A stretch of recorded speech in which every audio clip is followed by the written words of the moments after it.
See,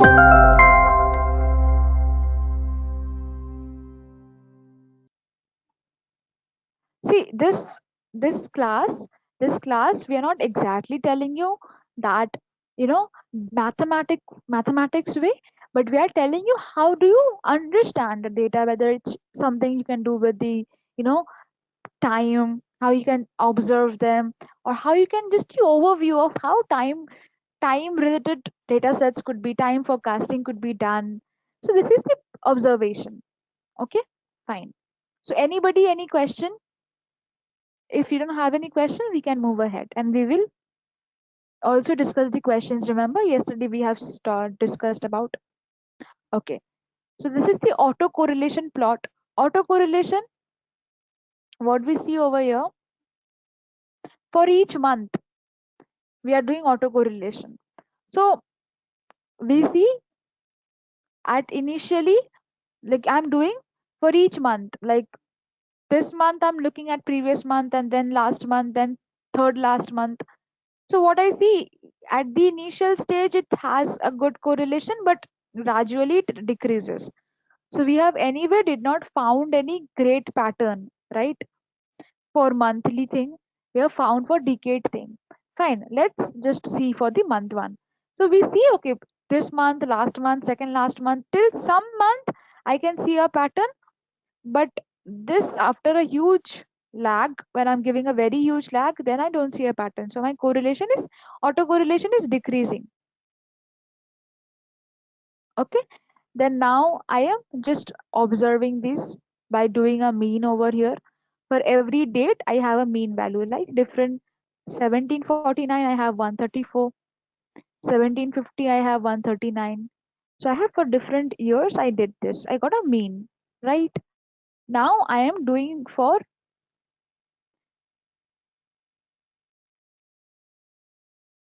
I'm doing for the year. I am doing this yearly. How? Because I've got the years from here. So DF and resample by 1y. Okay. So yearly I am resampling. So what do you think? Which one is better? This one? Like, do we have any autocorrelation over here or this one? If you compare this one with this one. So yearly or monthly?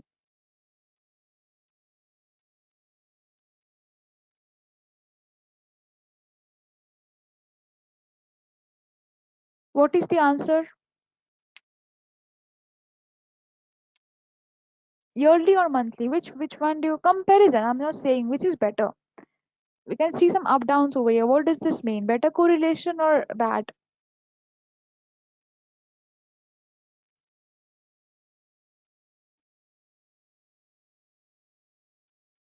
Okay, let me, yearly. Okay, okay. Monthly. Monthly we get a better correlation. Akhtar, see this one, okay? Okay, just have a look at this one. See, initial stage for all both of this is quite similar. In fact, this is around 53% or something. What is this? Around 55, maybe 60% or something. And overall, so which is greater? Which is giving more correlation?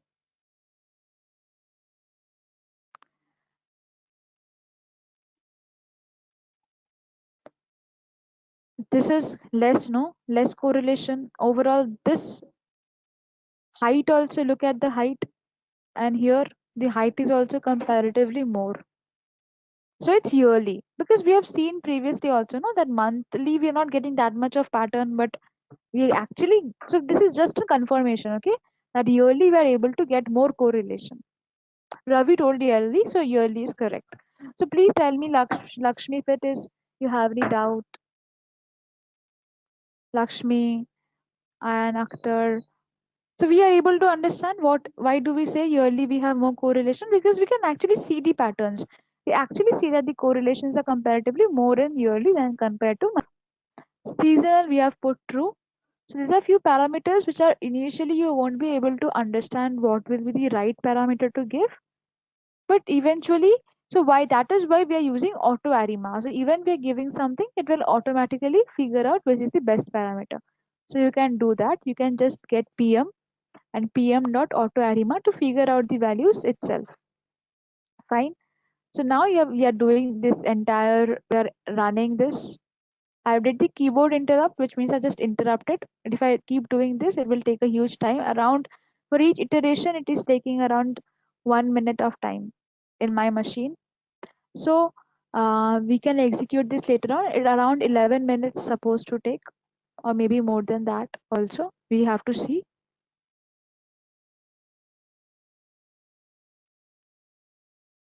Maybe I can just run this. Let's see. It will take some time. That's the problem. Then then we are finally uh, creating a train and a test. We are separating data sets. How? On the basis of 1958. All the year less than 1958 will be our training data set, and all the year more than 1958 will be our test data set. So here we are looking whether we got any overlapped or not. So we didn't get. We will see that.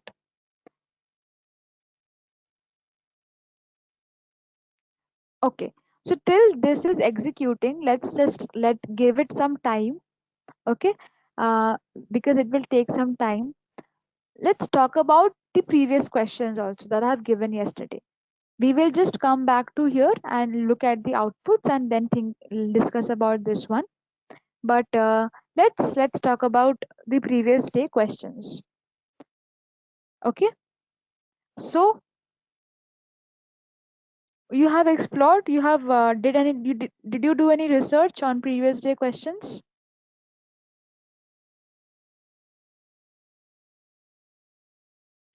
Yes. Very good. So um, what was the first question? Difference between L1 regularizer, L2 regularizer, right? What was the answer? Anybody? Okay. First question is, let me just use pen.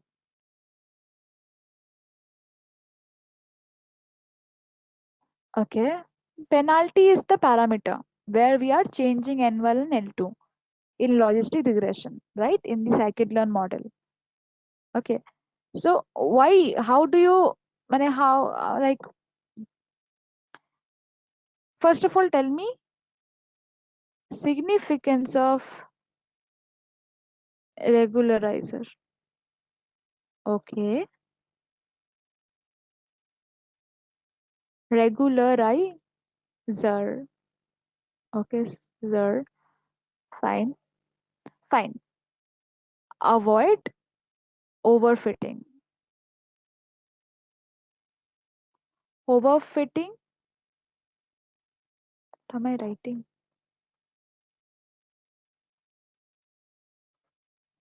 Could be avoided. Okay. Okay. Very right answer. Fine. No, no, no, no. Akshay. Okay. Underfitting. No, no, no. That's not right. It is just to avoid overfitting. It's not nothing about underfitting. Okay. It is about overfitting. We are reducing overfitting. First point. Then we have L1 regularizer and we have L2 regularizer. What happens when we are training the model is learning, it is creating mm, some weightage. So what happens, this this matrix are created internally where they know, okay, whenever I get a test data like this or anything that they can think of or anything like train data, it will just in L1 regularizer, it will put, initially I had some values, okay, 51, 62, 79, okay, like that. We have values. But what L1 will do, instead make them zeros sparsely. That is why L1 regularizer is also called sparse regularizer. What happens? The weights which generally machine gives L1 regularizer selectively convert some weights to 0. Okay. Now L2 regularizer, what does it do? Instead of making it directly 0, it gives a very small value. So if you think I have given something a 90% weight, there will be some 50% deduction, which is around 45. This will convert to this if I do this much of deduction. So that I am doing selectively deduction to certain weights. This happens in L2, and in L1 some weights are completely becoming 0. That is why L1 takes more time, because when you talk about sparse matrix always takes more time. When you combine L1 and L2 together, you will see in penalty there is one more terminology, elastic net, just to avoid overfitting. Okay, you can just see that. Okay, so matrix, accu, yes, accuracy. Tell me disadvantage of accuracy.